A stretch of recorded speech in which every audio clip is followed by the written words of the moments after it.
you want to know a fun fact about climate change? It's real? Sorry, a fun fact. Yeah. There are only fun facts left about climate change because, all the there's nothing we depressing can ones do. are done. We're all dead. Yeah. So the dew point is actually what's going to kill us, which is, so it's not the peak temperature. It's because your lungs can only operate with a certain amount of humidity. Mm-hmm. And when it goes past like 120% or something like that, you Basically, drown. You're drowning. Oh my Yeah. God. So basically there's a dew point where the oceans start to evaporate and the water cycle can't compensate fast enough. And we're all going to probably drown. Well, we won't, Fun. No, everyone will. but we won't be alive. No, that's probably what's going to get us. I mean, we in this room. No, it's only like 30 years away. Are you kidding me? Everyone's like, oh, it's 100 years away. I'm like, have you not noticed the fucking weather in the last 5 years? There's a thing that so if you watch NASA's Skylab footage, so NASA Skylab monitored all of the ice caps over the last 50 years.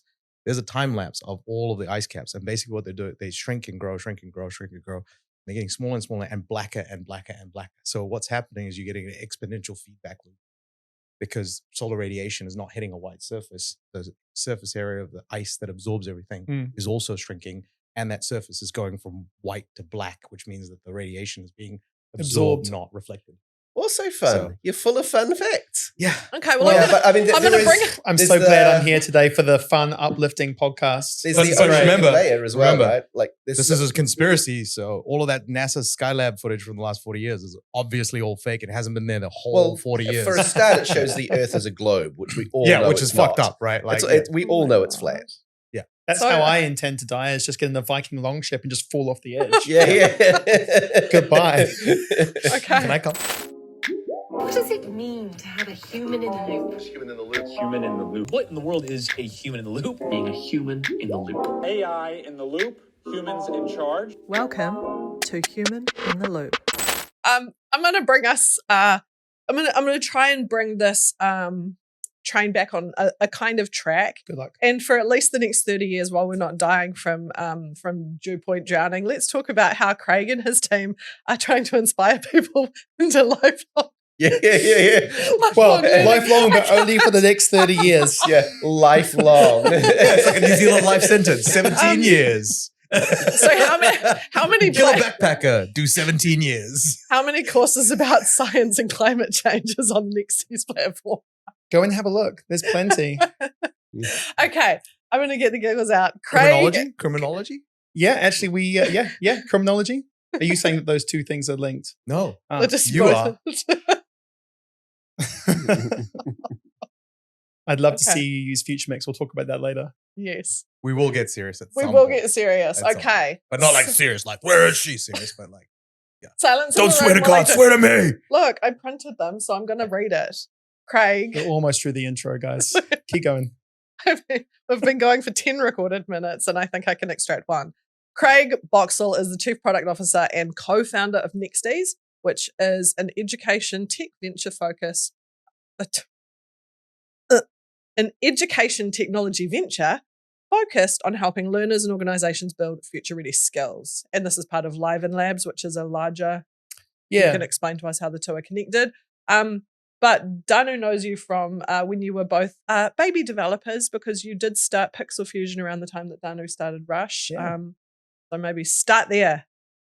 Oh, gosh. And this is where the affirmations come in around not telling all We the can't talk stories. about We it. can't Have you talk about them. always? We've signed NDAs. Yeah, the Rush files are not open. Oh God, they're redacted, heavily Yeah. redacted. Heavily redacted. had- Just Craig's foot with a black. let me start here then.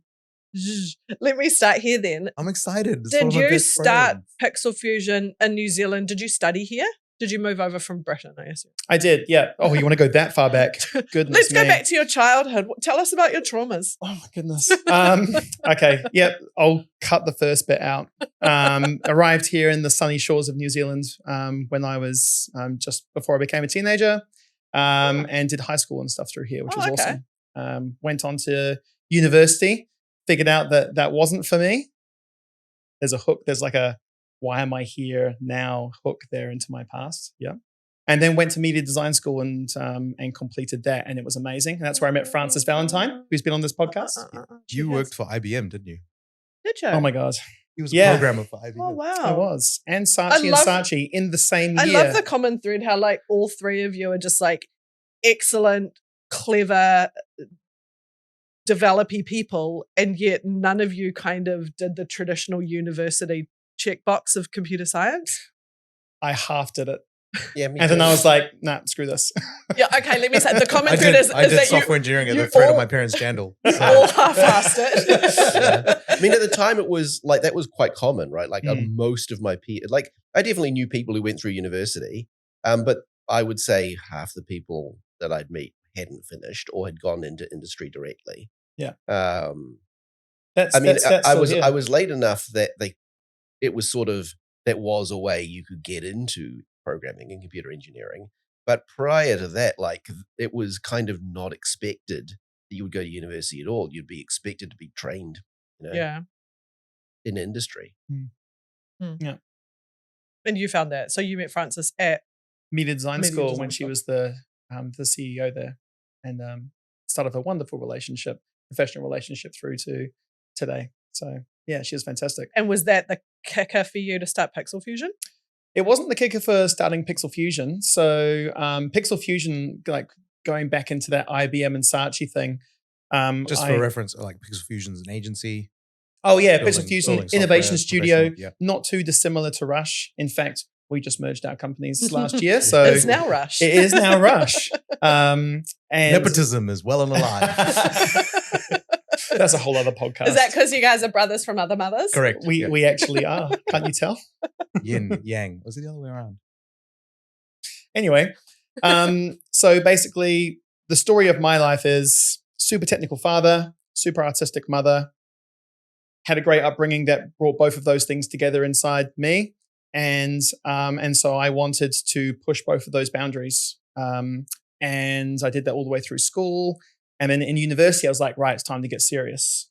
So I'm going to go do computer science because that's the only way I can get into computers, because that's all I knew. I didn't know any other way, didn't get any other further advice. I didn't have access to any other information. I was just like, the only thing at university that I can do that has the word computer in it is computer science. Done. I'm sorted. So I went and did that and found that to do a computer science major, you have to do all the other sciences too. Oh. I'm not that interested in the rest of science. Interest level, high. Study for the rest of my life level, No. not so Ability high. to solve climate change? Nil. Support other people through technology to solve climate change? Yes. Yeah. Yeah. So ended up spending most of my time at university sitting in Albert Park, just drawing people and just expressing my artistic side, and really enjoying my Japanese paper and all my other electives, philosophy, psychology, all of those kind of things. And the computer science. I love the computer science bit, but that's how much of it I did compared to all the other things that I had to do at university. And so then I went to media design school, and that was amazing. It was more like what you were talking about, right? Taking industry accredited learning. We had people from industry giving us live briefs to learn all of these different things. And it was a beautiful mixture for me of technology and design and creativity. And I loved it, and I found my place. And then I got a job at IBM because they were hiring programmers. Did you get gifted a tie on your first day? I walked. So this was when IBM was down at Wyndham Street. Yeah. I walked in there. I was wearing a pink shirt. I was the only, and I didn't tuck it in. I have never felt so out of place in my entire life. Everyone was wearing a blue shirt, black pants. It was all tucked in. They all had ties on. Sorry, most of them had ties on. Crazy. Needless to say, it didn't last very long. I asked too many questions. I was in the team. Look, IBM, lovely company. They've changed a lot over the days. My experience is one. So at IBM, I was part of the web portal team. Wonderful product. What was it a portal to? A time long, Uh, time long. Oh, and so we were working on a project, 50 buttons to do a simple task. 50 buttons. And I asked the like question. Java server pages and why are we putting in 50 clicks to solve this problem? It's like, it's in the requirements. The BA has worked out the flow. I'm like, yeah, but you're not the person who has to sit there every day. Don't ask the question. Don't ask the Oh, question. that's what I got. Yeah. I got that. It was almost like fingers to lips. Yeah. Anyway, Tuck your shit in. flip table. Yeah. I was a junior developer at IBM. I applied for a job at Saatchi. I thought, screw this, I'm going to go to the other end of the spectrum. I got hired as a senior, right? And You'd worked at IBM. Obviously, you were good. yeah, Were you there when Terry was was the there? same person. No, I was the same person in the same year of existence, and just completely different experience. It was like, telling the stories, eating and drinking all the budget, and then effectively not caring about the technical kind of acuity of what was being done. Has to go live just after the 6 o'clock news. I don't care how you do it, just make it happen. Cool. Which Cut I all love the the corners. pressure. Well, but We're creative. We don't need to be compliant. It also generally doesn't have to last, right? Like it depends what you're doing, but a lot of that stuff, it's only designed to It's also exist one of the reasons we got out for a of few Martech months. is because we kept building Yeah. this stuff and like, look at this, fucking amazing. Oh, It's bulletproof. gone. It Yeah. doesn't need to be bulletproof. So I totally get it now, like with experience. I'm like, okay, but in my young, like angsty self, I flipped the table, went overseas, came back and started Pixel Fusion. Pixel Fusion was about fusing the two ends of the spectrum together and going, you can do great engineering and you can create a great user experience. And those two things can coexist inside the same company. Yeah. Inside the same person. I mean, it's kind of interesting. You show how They are two voices. one Can we person. stop talking about being inside people? It's weirding me out. You've spent Now it's weird. Now it's weird. It wasn't weird. It wasn't weird for before. me. But It's now totally it's for weird. everyone. Yeah. I love to count people. Yeah. But, the context of one human being and One everything that they button. bring Yeah. in Two one buttons. company versus who they can be inside another company, the context and support and environment matters so much. Yeah, absolutely. Yeah. And so, I mean, if you bring that back to what we're doing with Nexties and just using that as an example of a sample of one person's journey, is that, and this is true for everybody, there are so many different futures at that young age that you can go down, right? And, there is that kind of rite of passage of finding your own way. But, there's what we have found is there's a lack of support for actually navigating that journey. And actually really first focusing on who you are and what drives you, what motivates you, what interests you, what's a line you will not cross, what's a must have, what's a must not have.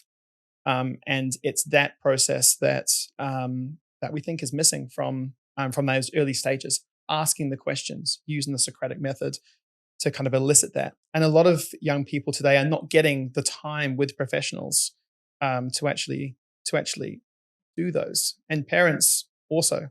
Yeah, I'm a parent too, and it's really tricky to find that time, especially when you're both working really hard and you're just trying to keep the lights on and make sure the kids make it, quote in quotes, whatever make it is, right?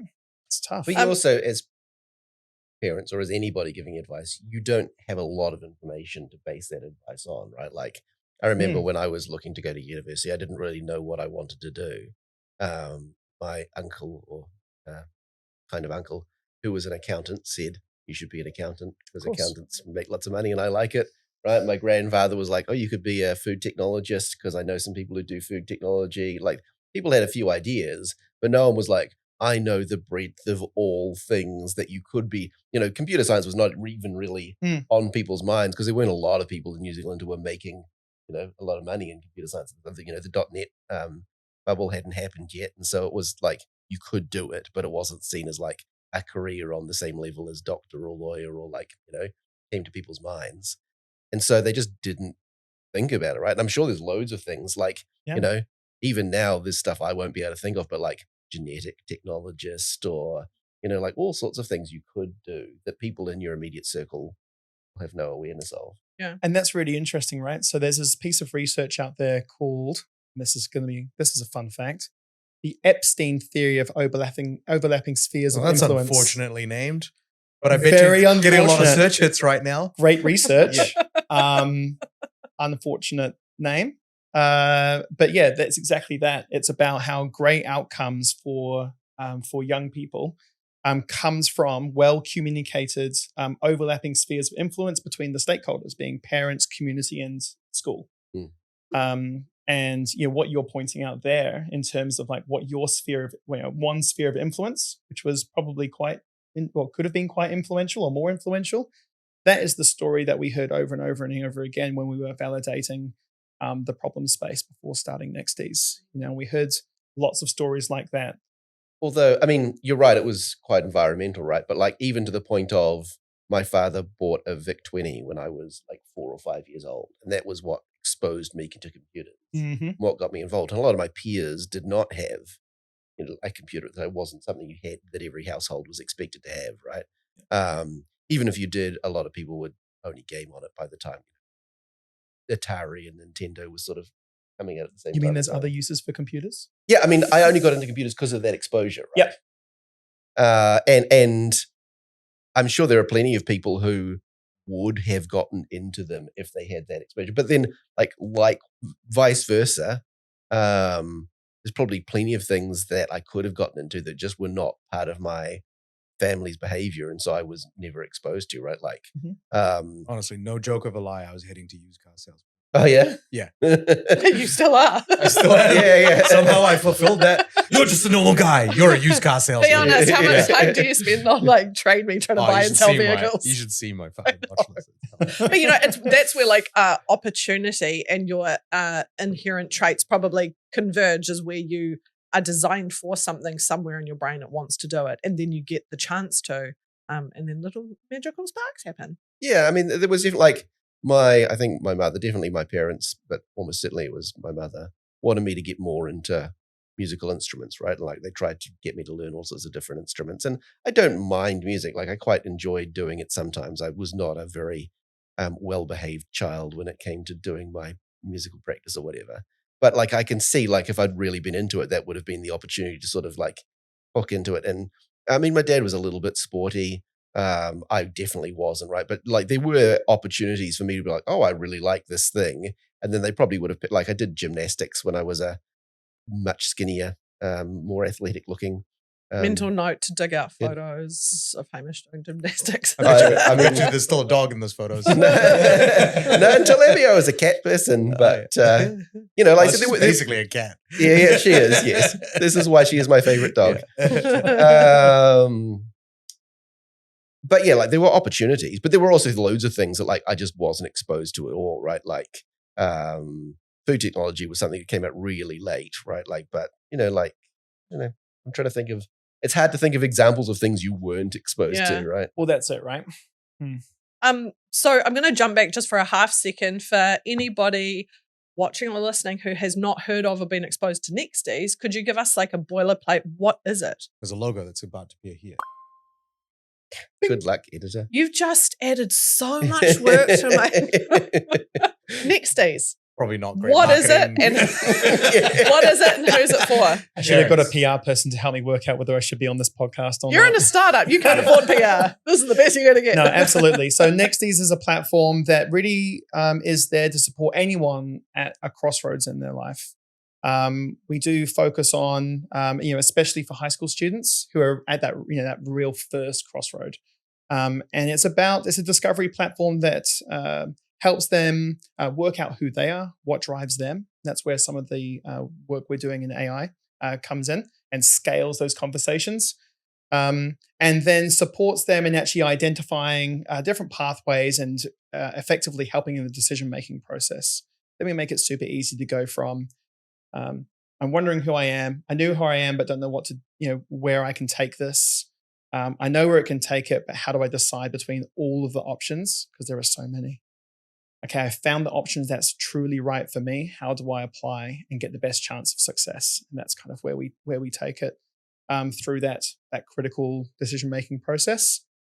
We call that the ambulance at the bottom of the hill, being that if they're already at that crossroad, which everyone in New Zealand is at this stage in high schools, then where we see the opportunity, and I mean the opportunity to make a difference, is actually to drive that ambulance up the hill, right, and work further into the system. Now, I don't think we can change the system per se, but what we can do is we can take all of the challenges that career advisors, pastoral care teams inside high schools already know exist around their ability to meet every kid, personalize their advice, really get under the hood of everything, and make that a common part of their school experience, and have a meaningful conversation and a meaningful place where they can go work out that stuff in a class environment or in their own home.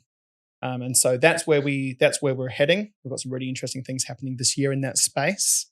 And so that's kind of our mission, is to make Nexties like a support place as you're through your rite of passage into the rest of your life, and make that first really important step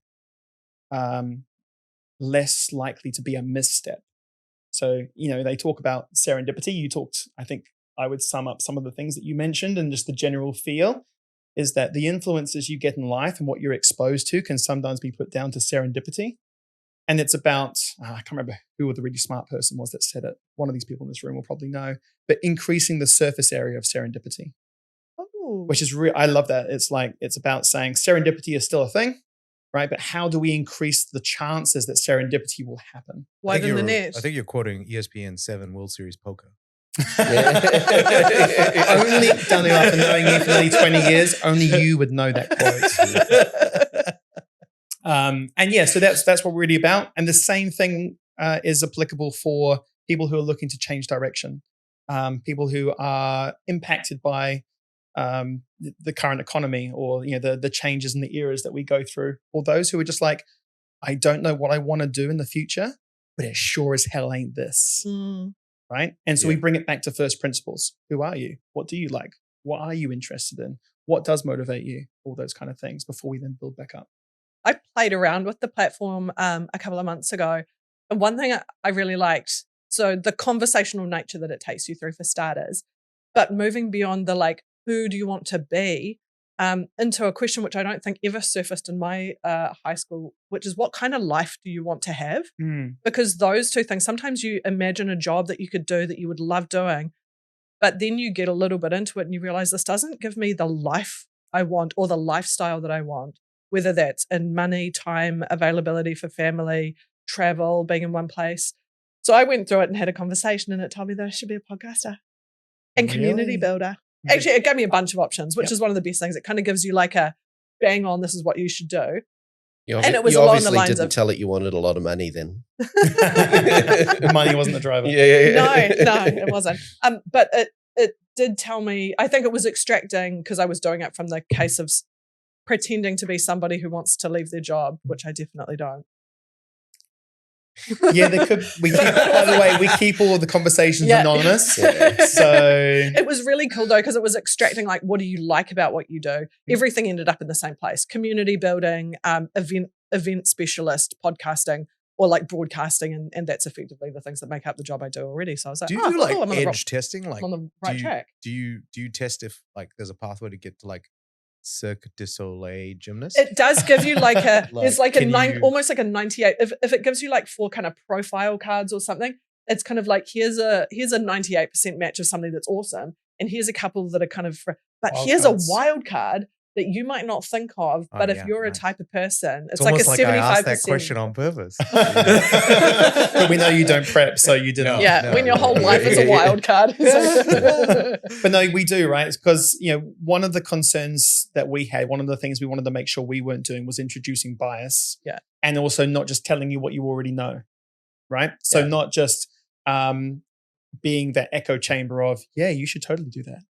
Right. And there's an aspect of that. We want to make sure that we're playing the balance of both providing confidence to people that the things that they know and what they think about themselves, when reframed well and in a constructive manner can be true.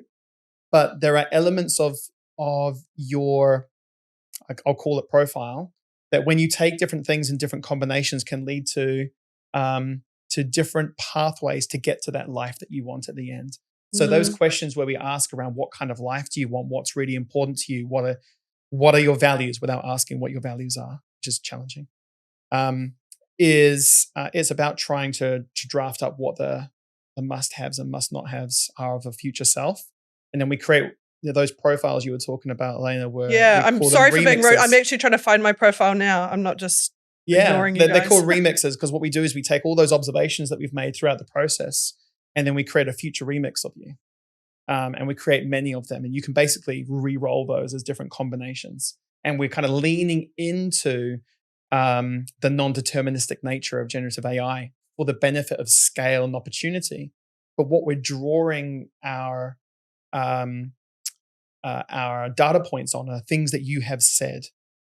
So we only take it from this data set and apply a few other bits and pieces. It's interesting, like, you've obviously got a reasonable amount of data, and you probably don't want to go too off the wall, right? Because there's also like a just pragmatic availability, right? Like if it's like you really should be an astronaut, it's a shame you weren't born in America because that is not a job that is available to you, right? But in general, what we found over the last few years of using AI, they're not as creative as we originally hoped they would be, right? Like because they are kind of averaging machines where they're like, this is the most likely outcome. They're not very, like, if you turn the dials that stop them from focusing on that most likely outcome, they go weird. They don't go constructively creative.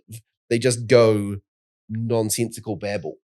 And so you see it especially in image general. It's the most obvious to humans in image generators. There's like a human, so our interpretation as the vectors, like as the extrapolation deviates from what should make sense. Actually deviating in completely random direction. But you as the human reader interprets that as creativity because it sparks an idea in your head, which is quite fascinating.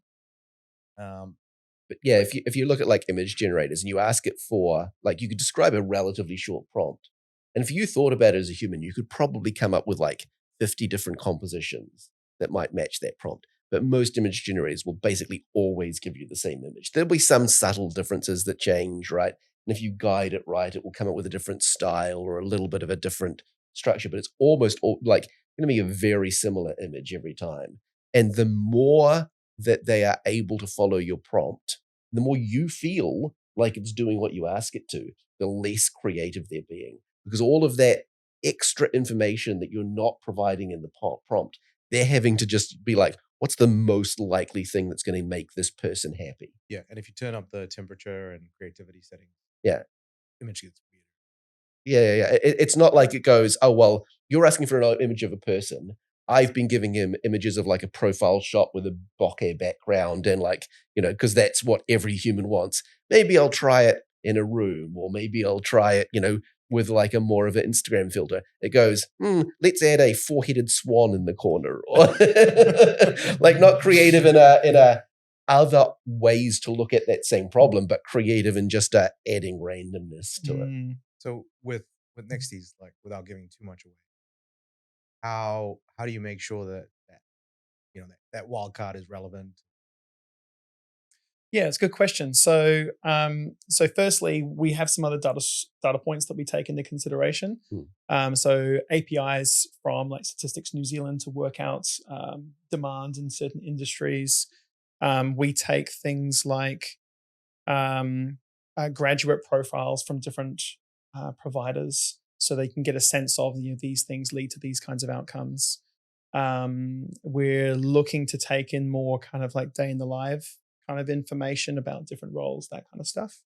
And so that helps ground and create more opportunity to bring those data points together in a vector that closely matches a whole bunch of different things.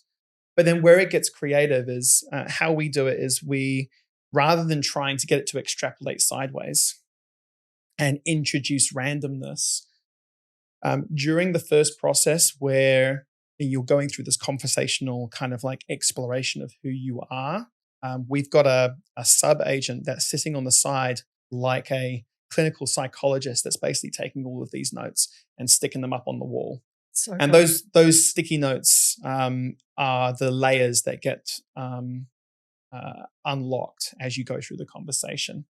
And they're all categorized and all that kind of stuff. We've got a whole bunch of data that sits underneath those.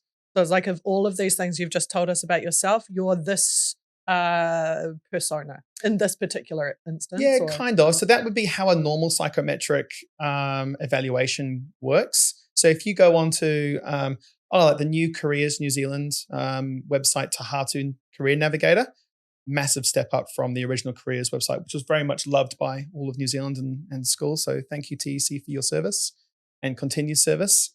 What they use is a very popular framework in the background called the Holland Strengths Framework. And they ask you 40 questions and it basically goes, you're this guy. Yeah. Or gal. Yeah. Person. Right.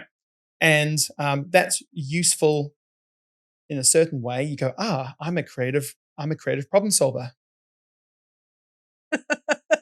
Cool. Yeah. Right. But also now you've now stamped me and put me in a box and said that I can only do all of these things. Yeah. I can see this OpenGL, Super Bible, and computer algorithms in the back. Yeah. I'm really good at that stuff, but it has no fucking practical use. So like Rush started off as a game dev company, and that was the thing I did all of my teens and through high school and stuff. I have not touched a game engine. I'm really good at writing game engines. Like really good. Yeah. I had to give it up. No real money.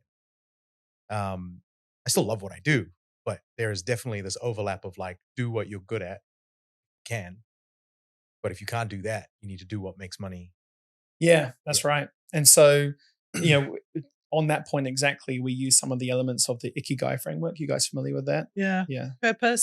Your purpose is what you're good at, what you can get paid for, what the world needs, and what you're passionate and what you're passionate about. Yeah. And when those converge, you're just like, life is made. You get this beautiful, like, I'm a product guy, so I love a good Venn diagram. Ikigai has got the best Venn diagram. Go check it out if you haven't. Yeah. And anyway, so it's gonna pop up right here. I hate You're really guys stitching her up. so It's gonna much. pop up right here. I'm gonna go like this. It's gonna follow my leg. It's gonna follow my leg. Ikigai. So we take all these different things, but what those frameworks usually do is they use all of the inputs from their carefully crafted questions and then psychometrically analyze you and put you in a box, which serves lots of purposes. Instead, what we do is when we work out what those the remixes that we generate are like our profiles. But back to what we were talking about before, people are complex and nuanced creatures.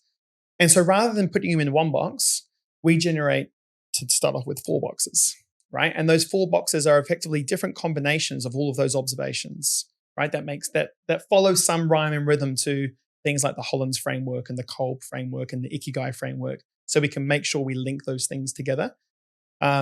But it does allow for quite a diverse set of profiles to be generated because we've got so many different permutations of all of those different layers.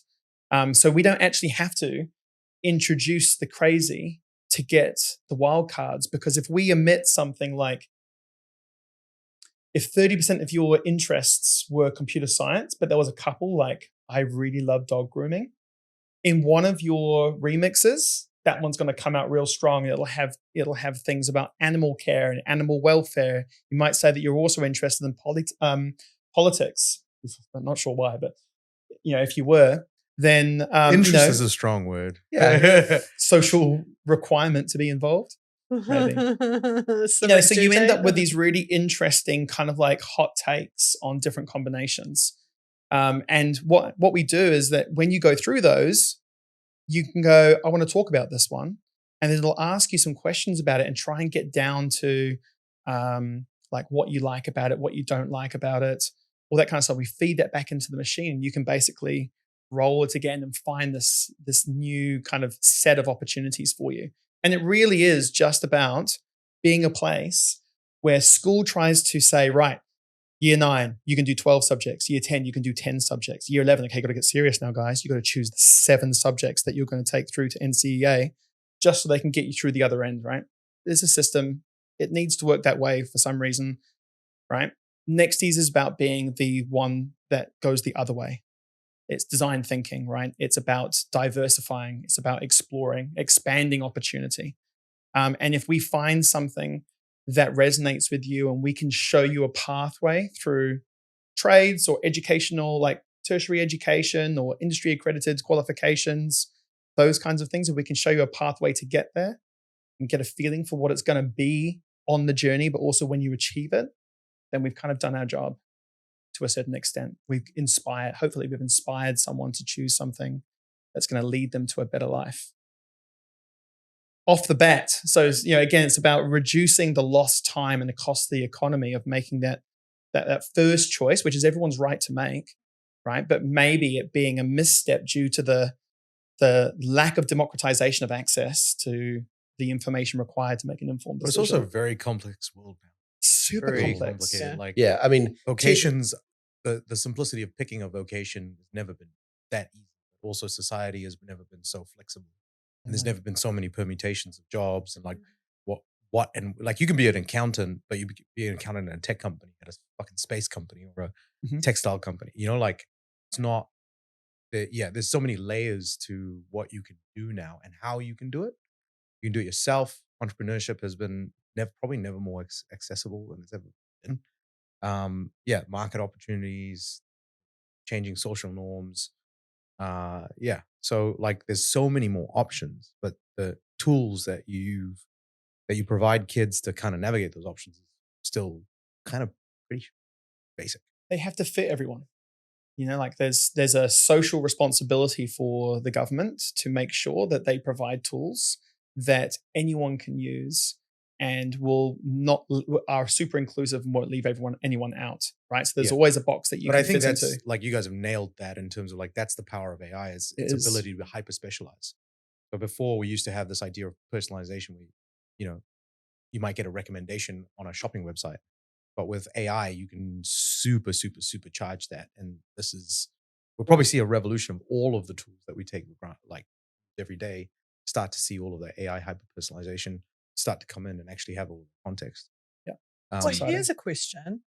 Did you have to wait for AI to be available to you in the way that it is in order to kick Nexties off? Was it always an idea that was brewing that then the tools were finally available to bring it into life? Or were there seeds of it percolating that once the AI tools started happening, you went, because it shows up not only in the product, but in how your team built the product, right? Yeah, absolutely. Timing is everything. I would say that this was an opportunity or a problem space that I and Amy, my co-founder, were kind of skirting for a few years. And we had taken some steps to try and have a bit of a stab at it pre where we are, I'll say today, today, in terms of what's capable, what the capacity and capability of AI is. But yeah, the timing, the convergence was just almost too perfect an opportunity. We had spotted the problem. We were thinking about how we could address it.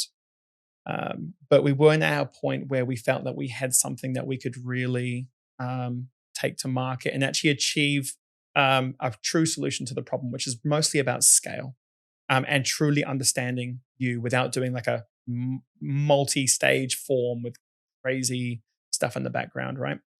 But it all came together at a head, when the latest foundational models started being able to be available they were available over API for a long time, but the level of reasoning, the size of the context window that we were able to address was where it kind of started to come together.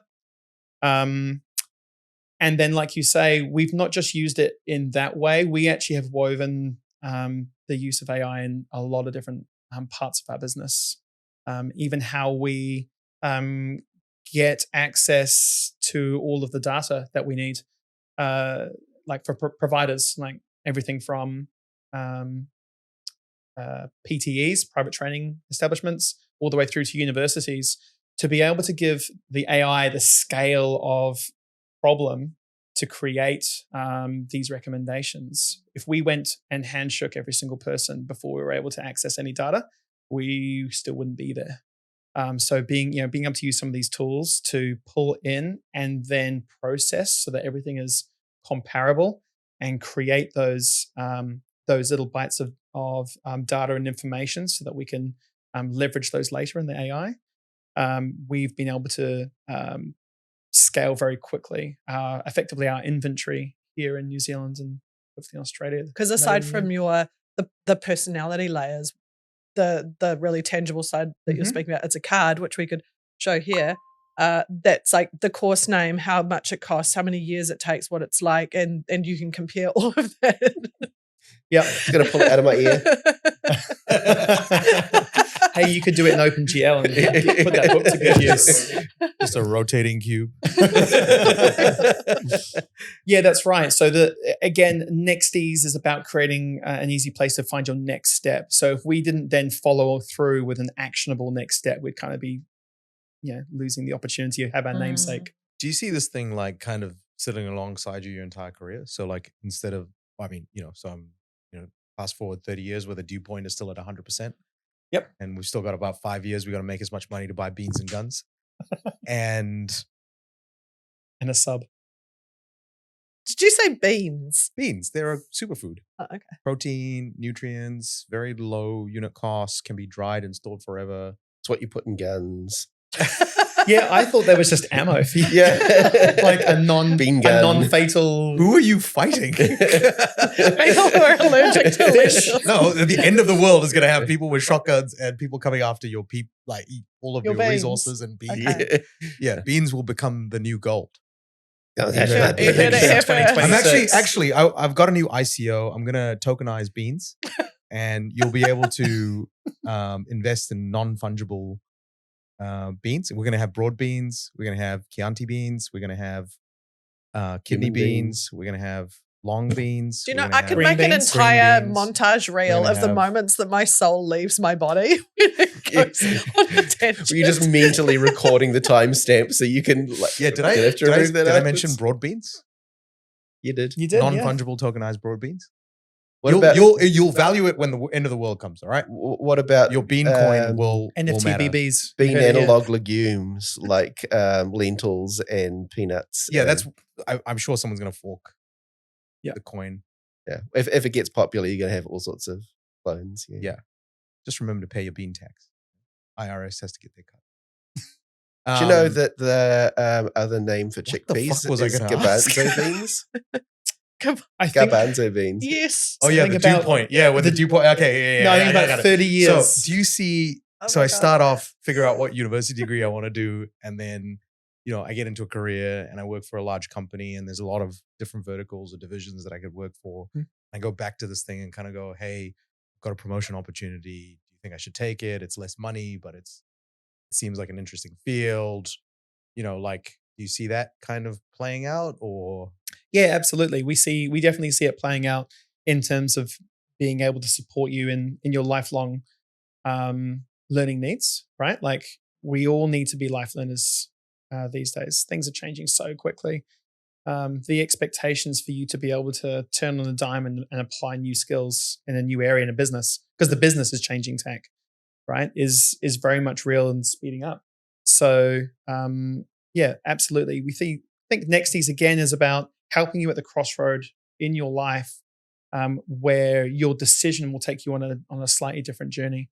Now, it might be a complete left-hand turn at those crossroads, or it might actually just be picking that path that's kind of in front of you and navigating it. Where do you need to upskill? What's the best place to get that upskill? Is it important that it's accredited, or can it be industry accredited? What field are you in? Those kinds of things. Yeah, it'd be really valuable. So you guys are still within your first year. How's initial feedback? First 6 months. First 6 months. How's initial feedback gone? Students, career swappers, the industry. Mm-hmm. What are people telling you about using the product? It's been phenomenal. So we were at the CATE conference, which is the career advisory annual conference late last year. And we were actually a little bit nervous going into it because our flagship product at the time we had just released, literally the day before the conference.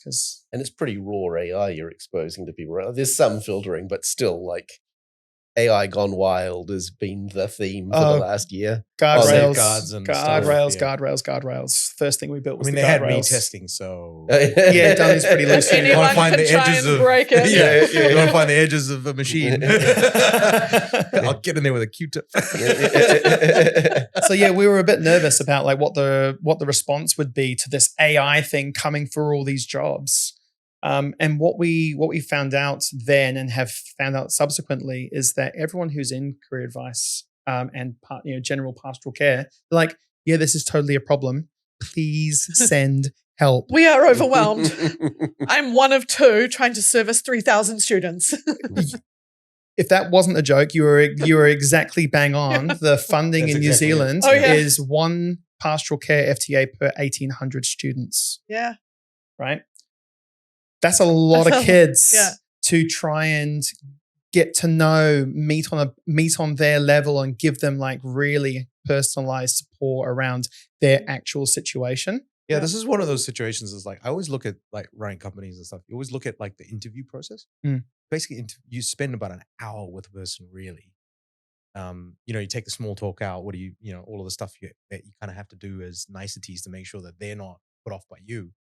And you probably get about an hour and a half, even through a lot of interview processes that is actually tells you the reality of the individual, and then you have to extrapolate that and hope that it works out for 3 or 4 years.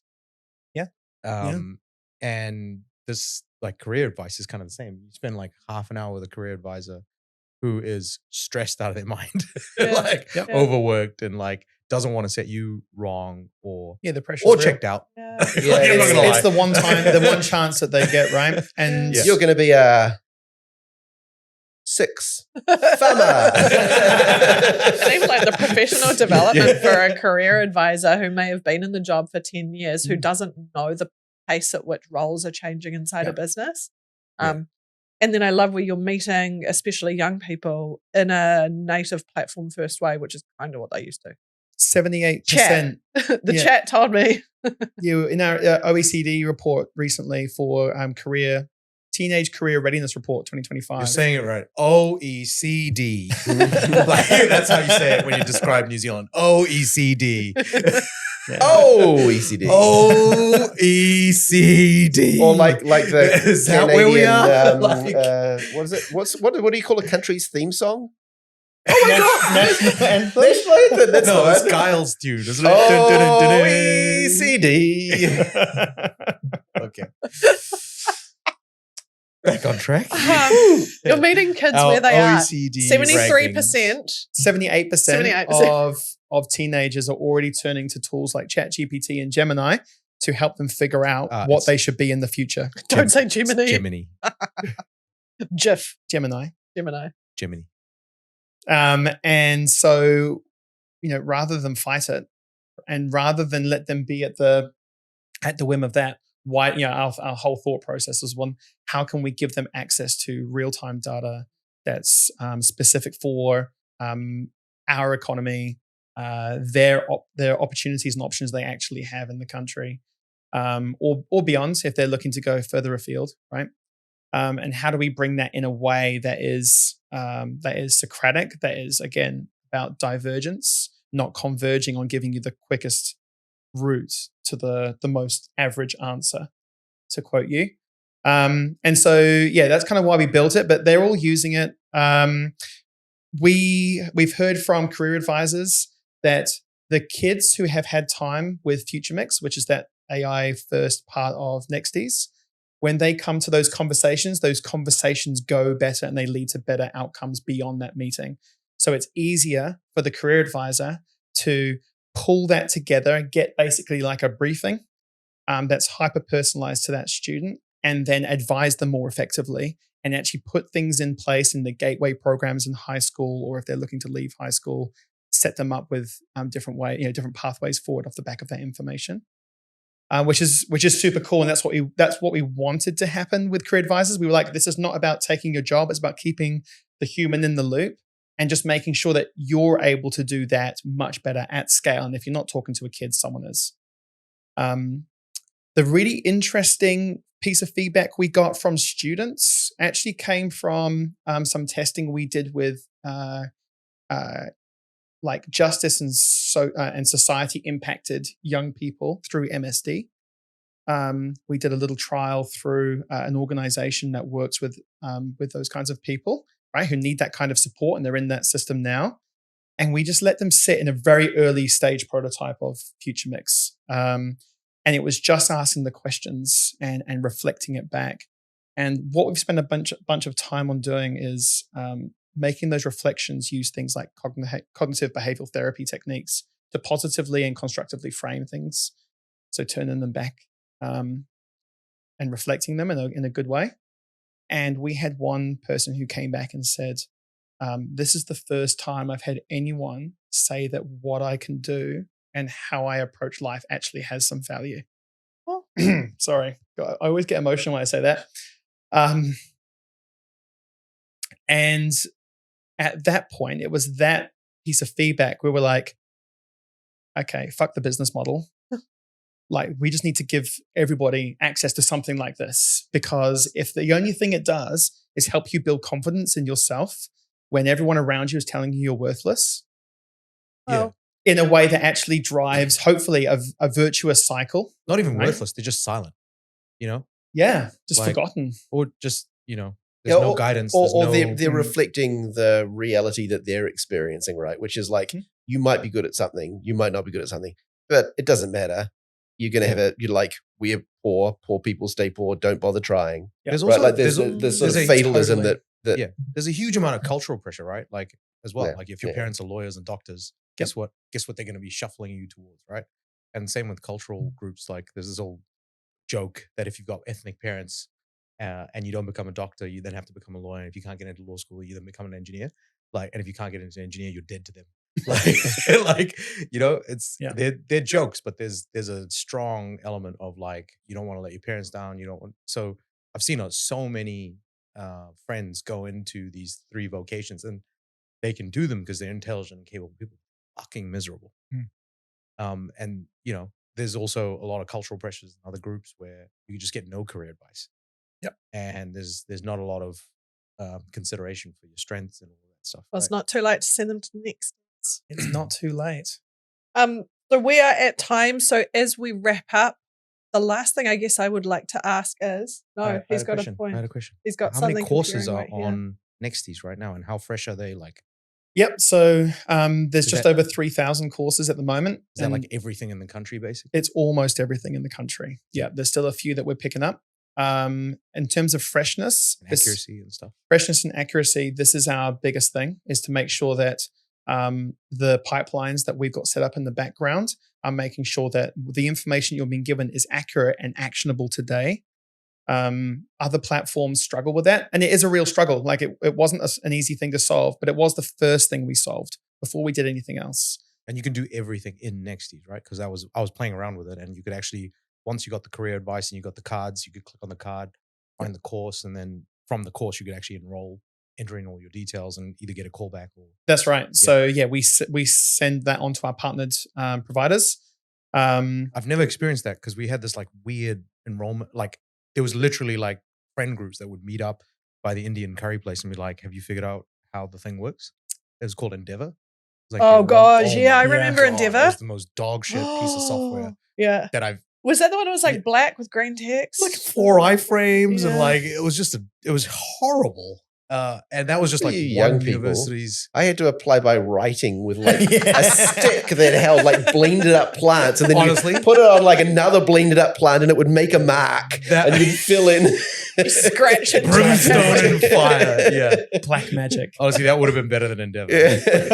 I think I did end up mailing in my enrollment because it was such a piece of shit. Yeah. Like, I couldn't fit my full name on it or something. Like, because I just have a Sri Lankan name, so it wraps around with it 3 times.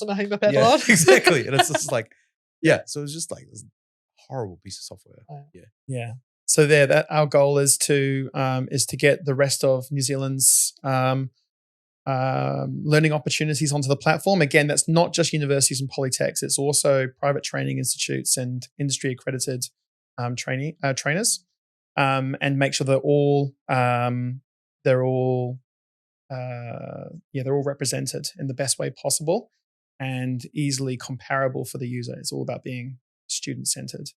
Yeah, and then making that process really easy. We make it super easy for partners too. So when you partner with us, we drop it directly into your back-end system wherever it needs to go. We've got those integrations all sorted out. And that's good for everybody.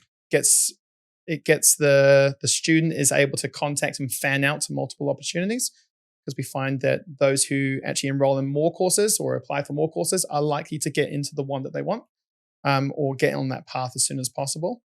And we give a whole bunch of, through still privacy preserving, but we're able to give such a briefing to the recruitment specialist at the other end, be it student services at a uni or be it literally a recruiter at one of the PTEs. And we're able to tell you, again, in a privacy preserving way, all the important things that you need to know when you make this call and speak to this person. So we're trying to make those person-to-person contacts to the point, super informed, and just getting to the crunchy bits of, okay, how do we make sure this is the right fit for you? Well, actually, no, we've done that job.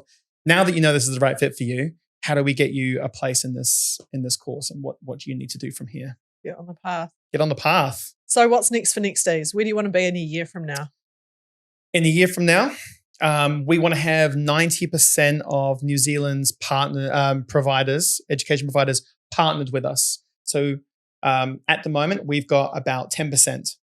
All right, we've got about 80% of providers on the platform, but 10% of them partnered. That means those 10% are getting students directly into effectively their inbox, whatever that inbox looks like, right? And really streamline the process. We really want to make sure that we're getting those directly to the people that can actually pick up that student and put them in the right place. We want to be in 80% of schools by the end of the year as well.